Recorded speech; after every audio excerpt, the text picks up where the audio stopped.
எல்லாத்துக்கும் வணக்கம். Welcome to post market ரிப்போர்ட்டுங்க. எப்ப போல ஓவரால் மார்க்கெட் கண்டிஷன்ஸ் டிஸ்கஸ் பண்ணிடலாம். அதுக்கப்புறமா நம்ம இந்த Nifty futures and bank Nifty futures உடைய மூவ்க்கு வருவோம். First of all overall market conditions பொறுத்த வரைக்கும் ஓரளவுக்கு எல்லாமே நல்லா தான் இருக்கு. ஆனா சூப்பரா இருக்கா அப்படின்னா இல்ல. வெள்ளிக்கிழமை சாயங்காலம் கிட்டத்தட்ட யூஎஸ் மார்க்கெட் பயங்கரமான ஒரு ரேலி. அந்த ரேலி பார்த்தீங்கன்னா ஆல் டைம் ஹை 50,000 எல்லாம் தாண்டி போய் யூஎஸ் மார்க்கெட் முடிஞ்சதை பார்த்தோம். இந்த ரேலிக்கு என்னடா ரீசன் அப்படின்னு யூஎஸ் மார்க்கெட்ல கேட்டா என்னன்றா ப்ராப்ளம் எல்லாம் ஏஐல தாங்க. அதுக்காக ஒட்டுமொத்த மார்க்கெட் இறக்கி மற்ற செக்டர் எல்லாம் இறக்கி விட்டீங்க. இப்போ ஏஐ பிரச்சனையில மற்ற செக்டர் எல்லாம் இறக்குறது நியாயம் இல்லையா? நியாயம் இல்லையா? அதனால நாங்கள் மற்ற செக்டர் எல்லாத்தையும் போய் பாட்டம்ல பை பண்ணோம். அதனால மார்க்கெட் ரேலி ஆயிருச்சு அப்படின்னாங்க. சரி, அதை மன்னிச்சு விட்டுறலாம்.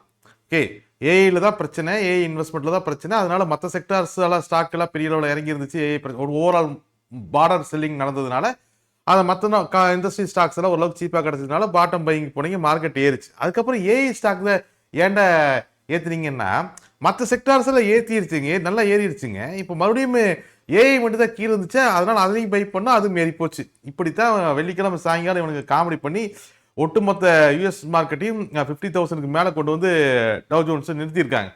ஓகே, ஸோ இதனால இந்த மார்க்கெட் யூஎஸ் மார்க்கெட் சப்ஸ்டெயின் ஆகுமா அப்படின்னு சொன்னால் எஸ், ஆகிறதுக்கு நிறைய வாய்ப்புகள் இருக்குது. ஏன்னா இப்போதைக்கு பெரிய இஷ்யூஸ் எல்லாம் அங்கே எதுவும் இல்லை. ஒரு பக்கம் ட்ரம்ப்பும் ஈரானும் சமாதானமாக போகிறாங்க. அடுத்த கட்ட நியூக்ளியர் பேச்சுவார்த்தையும் ஸ்டார்ட் பண்ணுறாங்க. ஸோ ஜியோ பொலிட்டிக்கல் டென்ஷன்ஸ் பெருசாக எதுவும் இல்லை. மீன்வைல் ரஷ்யா யுக்ரைனுமே சமாதான பேச்சுவார்த்தையில் இருக்கிறாங்க. அங்கேயும் பெரிய ஜியோ பொலிட்டிக்கல் டென்ஷன்ஸ் எதுவும் இல்லை. ஸோ ஜியோ பொலிட்டிக்கல் டென்ஷன்ஸ் பெரிய எதுவும் கிடையாது. ஓரளவுக்கு எல்லா நாடுகள் கூடயுமே இவர் ட்ரம்ப் ட்ரேட் டீல் சைன் பண்ணிக்கிட்டு இருக்காரு. அது மட்டும் இல்லை, யூரோப்பியன் யூனியன் கூடயுமே கிரீன்லாண்ட் இஷ்யூஸை பற்றி இதுக்கப்புறம் பேச மாட்டேங்கிற ரேஞ்சுக்கு ஒரு ஒப்பந்தம் பண்ணி மூவ் பண்ணிட்டு இருக்காரு. ஸோ ஓரளவுக்கு சூழ்நிலைகள் எல்லாம் நல்லா இருக்கு. ஓகே, ஸோ அதனால யூஎஸ் மார்க்கெட்டோடைய அந்த வெள்ளிக்கிழமை ரேலி அப்படின்னு சப்ஸ்டெயின் ஆகிறதுக்கான வாய்ப்பு இருக்கு. அதெல்லாம் குழப்பம் கிடையாது. ஆனா அடுத்து வர்றதுக்கு எந்த ஒரு பாசிட்டிவ் நியூஸுமே இல்லைனா, ஏன்னா நீங்க நினைக்கிற மாதிரி வந்து மார்க்கெட் எப்படின்னா, மார்க்கெட் எப்பவுமே ஆப்பர்ச்சுனிட்டி இருக்கு இல்லையா, ஆப்பர்ச்சுனிட்டியை நோக்கி தான் நகரும். இன்னைக்கு வெள்ளிக்கிழமை நைட்டு மற்ற செக்டார்ஸ்ல பாட்டம் பையிங் நடந்ததும் ஆப்பர்ச்சுனிட்டி பையிங் தான். ஓகே, மற்ற செக்டார்ஸ் ஏன்னொன்னே ஐடி ரொம்ப கீழே இருக்கு அப்படின்னு ஐடியில் மறுபடியும் இவங்க பை பண்ண போனதும் ஆப்பர்ச்சுனிட்டி பையிங் தான். ஸோ ஆப்பர்ச்சுனிட்டி எந்த பக்கம் இருக்கோ மார்க்கெட் அந்த பக்கம் ஈஸியாக நகர்ந்துடும். ஈவன் நம்ம நிறைய தடவை பேசியிருக்கோம், மார்க்கெட்டில் ஒரு பெரிய பாசிட்டிவ் நியூஸ் வந்துருச்சுன்னு பாட்டம் பையர்ஸ் எல்லாம் வாங்கும் பொழுது காலோட ப்ரீமியம் ரொம்ப அதிகமாக இருந்ததுன்னா ஆப்பர்ச்சுனிட்டி அப்படிங்கிறது காலை செல் பண்ணுறதுல தான் இருக்கும். ஸோ ட்ரேடர்ஸை பொறுத்த வரைக்கும் அது அவங்களுக்கு ஒரு பிஸ்னஸ், எந்த பக்கம் லாபம் இருக்குமோ எந்த பக்கம் லாபம் கிடைக்குமோ அதை நோக்கி தான் ஒரு பிஸ்னஸ் மேன் போவான். நம்மளும் நீங்கள் ட்ரேடிங்குள்ள இருந்தீங்கன்னா நம்மளும் ஒரு பிஸ்னஸ் மேன் அப்படிங்கிறத அண்டர்ஸ்டாண்ட் பண்ணிக்கோங்க. இங்கே நியாயம் தர்மம் அப்படிங்கிறதுலாம் இல்லை. எந்த பக்கம் பிஸ்னஸ் ஆப்பர்ச்சுனிட்டி இருக்கோ அந்த பிஸ்னஸ் அதை நோக்கி நகரணும். ஓகே, ஸோ ஆப்வியஸ்லி அடுத்து எந்த விதமான பெரிய பாசிட்டிவ் நியூஸும் இல்லை, இதுக்கப்புறம் பாசிட்டிவ் நியூஸ் எதுவும் ஃப்ரெஷ்ஷாக கிடையாது அப்படிங்கிற சூழ்நிலை இருந்தாலும் கூட மார்க்கெட்டில் ப்ராஃபிட் புக்கிங் பண்ணுறதுக்கும் இவங்க ரெடியாக தான் இருப்பாங்க. ஸோ எப்போவுமே இன்வெஸ்ட்மெண்ட்ஸை அப்பப்போ ரொட்டேட் பண்ணுங்க அண்ட் டைவர்சிஃபைடாக கொண்டு போங்க. ட்ரேடிங்கை பொறுத்த வரைக்கும் ஹெட்ஜஸ் எடுத்து மூவ் பண்ணுங்க. ஸோ ஓவரால் மார்க்கெட் கண்டிஷன்ஸை பொறுத்த வரைக்கும் பெரிய காம்ப்ளிகேட்டட் நியூஸஸ் எல்லாம் ஒன்றும் கிடையாது. ஒரு ஸ்மூத்தான சூழ்நிலை தான் இருக்குது. அண்ட் யூஎஸ் மார்க்கெட்டுமே ஓரளவுக்கு ரேலியாகி அதை சப்ஸ்டைன் பண்ண ட்ரை பண்ணுது. பட் இந்த இடத்துல ரொம்ப கேர்ஃபுல்லாக இருக்கணும். ஓகே, ஏன்னா இந்த வெள்ளிக்கிழமை நடந்த ரேலிக்கு வெறும் பாட்டம் பையிங்கும் மட்டும்தான் காரணம். ஏன்னா அதுக்கு முன்னாடி அது மற்ற நியூஸ் எல்லாமே அதுக்கு முன்னாடியே வந்துடுச்சு. ஈரான் யூஎஸோடைய இஷ்யூ அப்படிங்கிறதும் போன வாரமே ஓரளவுக்கு ஸ்டார்ட் அவுட் ஆயிருச்சு. ட்ரேட் டீல் அப்படிங்கிறதும் போன வாரமே ஓரளவுக்கு ஸ்டார்ட் அவுட் ஆயிருச்சு. ஸோ இந்த திடீர்னு வெள்ளிக்கிழமை நடந்த பையிங் அப்படிங்கிறது வந்து ஒரு மூமெண்டம்ல நடந்த ஒரு விஷயம். இது சப்ஸ்டெயின் ஆகிறதுக்கான வாய்ப்புகள் இருக்கு. ஏன்னா பெரிய நெகட்டிவ் நியூஸஸ் எல்லாம் எதுவும் இல்லை. பட் அதே தான் டிஸ்அட்வான்டேஜும். அடுத்து வரக்கூடிய பெரிய பாசிட்டிவ் நியூஸஸும் எதுவும் இல்லை. ஸோ அடுத்தடுத்து ஏதாவது ஒரு முக்கியமான பாசிட்டிவ் நியூஸ் வராத பட்சத்தில் இவங்க அதுலேயும் ப்ராஃபிட் புக்கிங் பண்ணுறதுக்கான வாய்ப்பு இருக்கு. ஏன்னா அந்த பேசிக் த்ரெட் இருக்குல்ல, ஏஐயோட இன்வெஸ்ட்மெண்ட்ஸ் உடனடியாக ஈல்ட் பண்ணாது அப்படிங்கிற அந்த பேசிக் த்ரெட் இருக்கு இல்லையா, அது ஸ்டில் ரிமைன்ஸ் சேம். ஸோ அப்பப்போ ப்ராஃபிட்ஸை புக் பண்ணி மூவ் பண்ணுங்க, டைவர்சிஃபைடாக இன்வெஸ்ட்மெண்ட்ஸை வச்சுக்கோங்க. அதாவது ரொம்ப முக்கியம். சரி, அப்போ இந்தியன் மார்க்கெட்டுக்குள்ளே வருவோம். இந்தியன் மார்க்கெட்ஸை பொறுத்த வரைக்குமே ரெண்டு மேஜரான நியூஸ். ஒன்று வந்து சனிக்கிழமை ஸ்லோலோவாக வந்த எஸ்பிஐ ரிசல்ட்ஸ் வந்து நல்லா இருந்துச்சு. ஸோ எஸ்பிஐ ஸ்டாக்ஸ் கிட்டத்தட்ட 7% வரைக்கும் மேலே ரேலி ஆச்சு. ஸோ எனக்கு நிஃப்டி ஆகட்டும் இல்லை பேங்க் நிஃப்டியோடைய கேப் அப்புக்கு முக்கியமான கான்ட்ரிபியூஷன் அப்படிங்கிறது இந்த எஸ்பிஐ ஸ்டாக்லேருந்து வந்துச்சு. அது ஒன்று.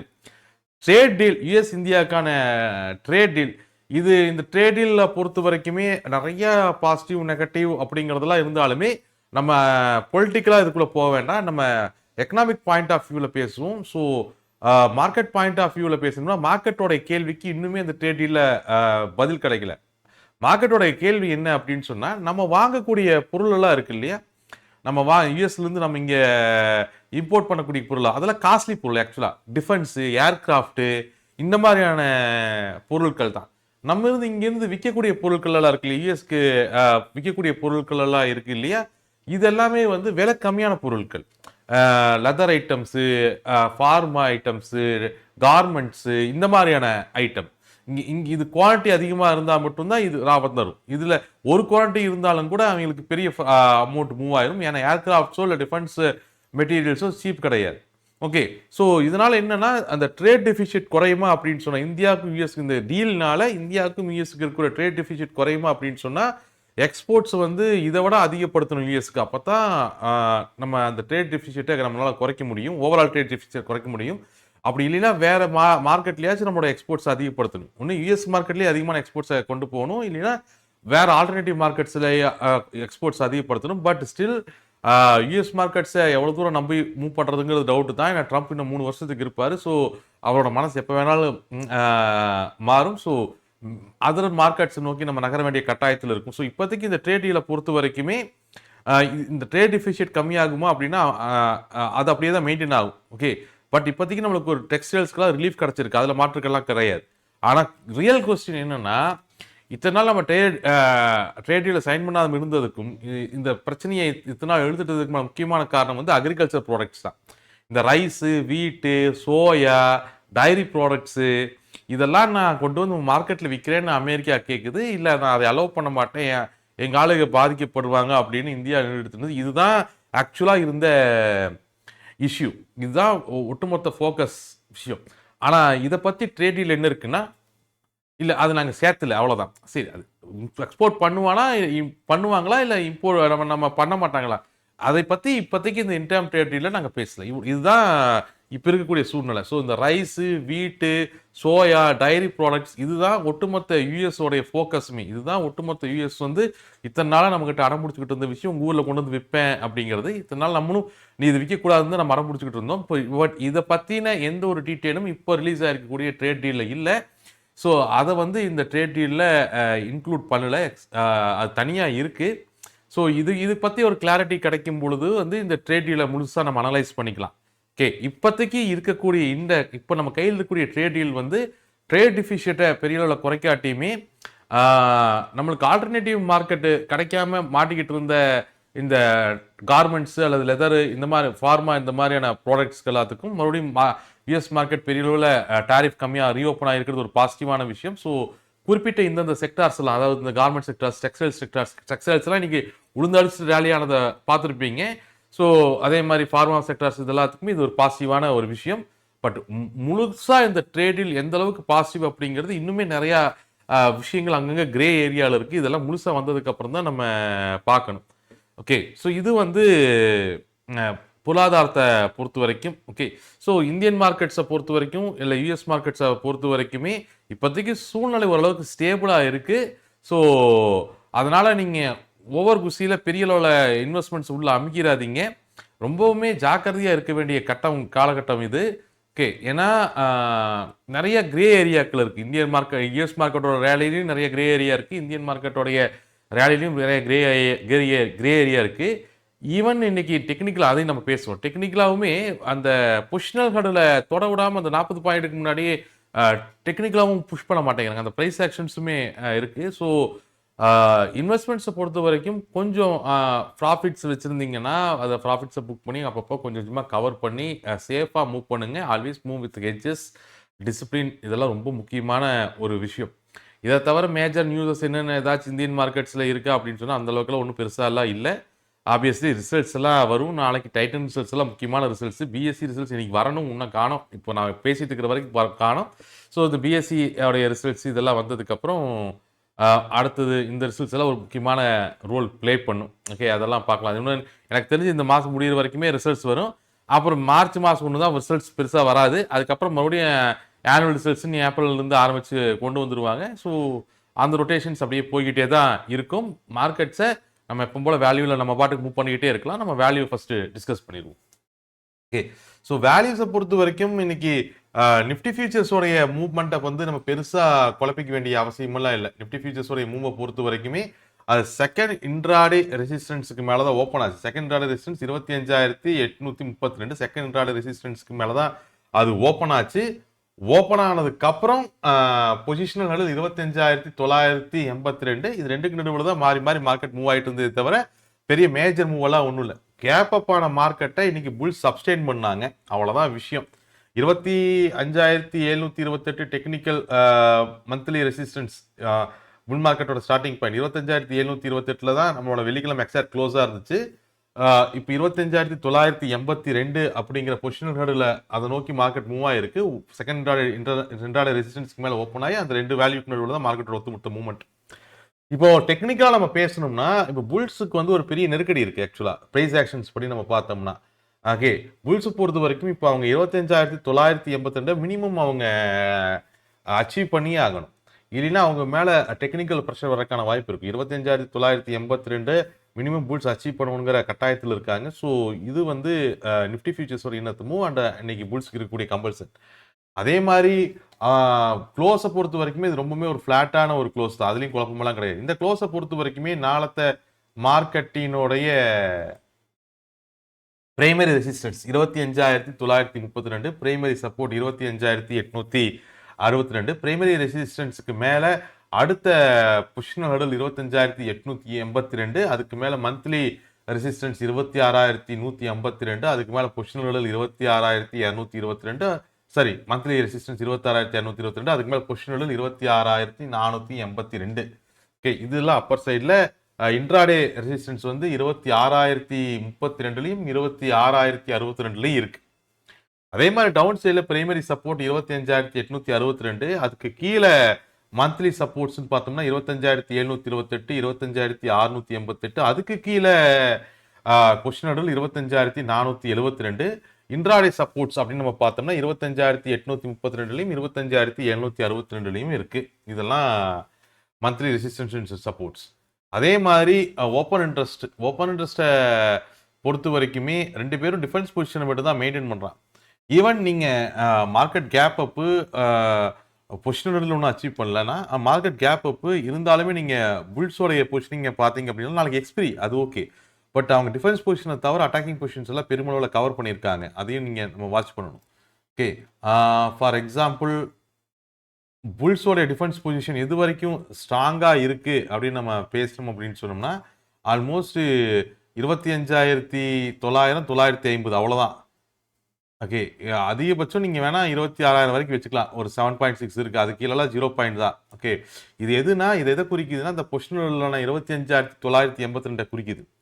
ஓகே, அதுக்கு கீழே அவங்க கிட்டலாம் ஒரு பெரிய பொசிஷன்ஸ் எல்லாம் ஒன்றும் இல்லை, அதெல்லாம் கவர் பண்ணி வச்சுருக்காங்க.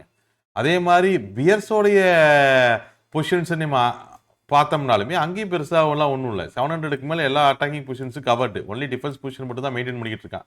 ஸோ நாளைக்கு எக்ஸ்பிரி இருக்குது, அதே நேரத்தில் ரெண்டு பேரும் டிஃபென்ஸ் பொசிஷன் மட்டும் தான் மெயின்டைன் பண்ணுறாங்க. அண்ட் ஸ்டில் ட்ரேட் டீலை பொறுத்த வரைக்கும் முன்ன முழு டேட்டாவும் நம்மளுக்கு கிடைக்கல. இப்போ இருக்கக்கூடிய ட்ரேட் டீல் வந்து ட்ரேட் டிஃபிஷியேட் அப்படியே மெயின்டைன் பண்ணும். பட் ஓகே, இட்ஸ் நிறைய இண்டஸ்ட்ரீஸ் இருக்கக்கூடிய பாதிப்புகளை இது கம்மி பண்ணும். ஒரு ரிலீஃப் ட்ரேட் டீல் தான், அதில் எந்த விதமான குழப்பமும் கிடையாது.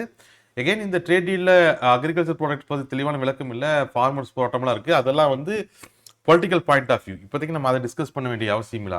பொலிட்டிக்கல் பாயிண்ட் ஆஃப் வியூவை நம்ம வேறு சேனல்கள் டிஸ்கஸ் பண்ணும். ஸோ எக்கனாமிக் பாயிண்ட் ஆஃப் வியூவை பொறுத்த வரைக்கும் இதுதான் டீட்டெயில். சரி, அடுத்து பேங்க் நிஃப்டியை பொறுத்த வரைக்குமே பேங்க் நிஃப்டிலையுமே அந்த சிங்கோட எண்ட் பாயிண்ட் 60,872, சிங்கோடைய ஸ்டார்டிங் பாயிண்ட் 60,318க்கு மேலே தான் ஓப்பன் பண்ணுறாங்க. மார்க்கெட் ரேலி ஆகி மேலே போகுது. சிங்கோட எண்ட் பாயிண்ட் 60,872, 60,800 தாண்டினே மார்க்கெட்டை டிஃபெண்ட் பண்ண ஆரம்பிச்சு நம்ம பார்த்தோம். ஓகே, கிட்டத்தட்ட 60,872 சிங்கோட எண்டு 60,800 தாண்டினாவே மார்க்கெட்டை அவங்க டிஃபெண்ட் பண்ணிக்கிட்டே தான் இருந்தாங்க. ஸோ சிங்கோட எண்ட் பாயிண்ட் அச்சீவ் பண்ணுறதுக்கு பிஎஸ் அலோவ் பண்ணல. நிஃப்டிலையும் அதே காமெடி தான் பண்ணாங்க. சிங்கோட எண்ட் பாயிண்ட் ஆக்சுவலாக 40 பாயிண்ட் தான் இருக்குது. இந்த பொசிஷனல் இருக்கு 25,932 40 பாயிண்ட் தான் இருக்கு.